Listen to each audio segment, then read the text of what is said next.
Noong ika-1 ng Nobyembre taong 1946, tinalo ng New York Knickerbockers ang Toronto Huskies, 68-66, sa unang laro sa NBA.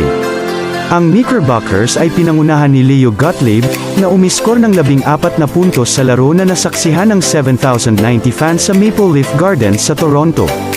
Naiskor ni Ozzie Sheckman ang kauna-unahang basket sa kasaysayan ng NBA.